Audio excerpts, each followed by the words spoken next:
Good evening, ESDL fans. This is Abay Shooter, your courtside report for today's game. And we have here the ESDL Season 4 champions for 15 under division CM basketball. Right, so let's start with head coach, ang pinakagwapong coach sa Albuera, si Coach Maiko. Right, Coach Mike.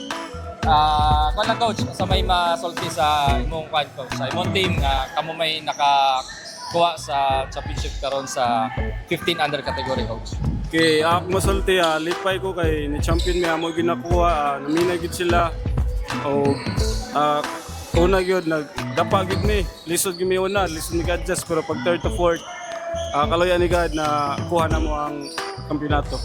Okay, follow-up question. So, ganiha, ingon ka, nagpapa mo ganiha. So, down mo, karon nilabaw mo og almost 20 points sa may mga adjustments yung magibuhat, coach. Kaya ako lang gibuhat, labi na silang trapping, naglisod dito gid mi na kumbaga na latikan. Dito lang kabuang ko kuan, kumbaga press break. Pero may gani kay na stop na namo ang ilang momentum o na break na mo ilang trap. Okay, great. Sige, guys. Thank you. And our start with sa defensive player of the game, si Jesser Baldias Jr. So, Dol, unsa may imong masulti sa imong experience sa ESDL karon season 4? First of all, thank you ko ni God kay ginagaan may kusog, ginagaan may og kadaugan karon finals og nakuha na mong championship. Ako lang masulti sa ako experience sa ring nindot mugawas gila mong mga duwa ma-expose ang mata ko sa nya kanang mataga kumpensa ang mata ko sa every game nya ma-expose ang mga murag lag kunoy mga lagyo nga lugar mga player ma-expose ari.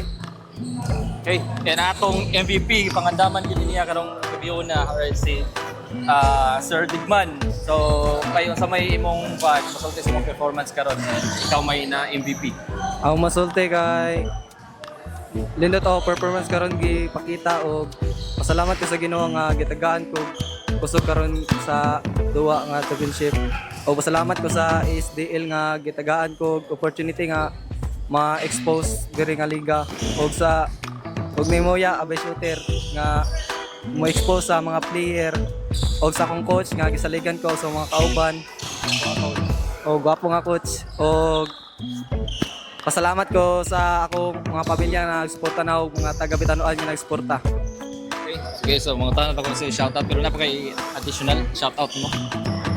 Shoutout ko sa akong mga magpapa, akong mga igsoon og mga taga-Bitanuan og sa akong mga kauban og sa akong coach. Okay. Si Idol Balieras. Isa yung shoutout. Shoutout ko sa akong mamagpapa, sa akong family, shoutout og shoutout nila Tita Jonah, na Ate Anding og Ate Gisrel. Shoutout. Okay, ikaw coach, kasi mo ganani shoutout coach. Shoutout ko sa ESDL nga team kung di ko Albert ni Abay Shooter, salamat kayo especially ni God, thank you God. O shoutout ko sa akong anak o asawa o akong pamilya, mamagpapa nasa Cebu, shoutout din sa tanan. Okay, once again, this is Abay Shooter together with the ESDL Season 4 champions CM Basketball. Thank you.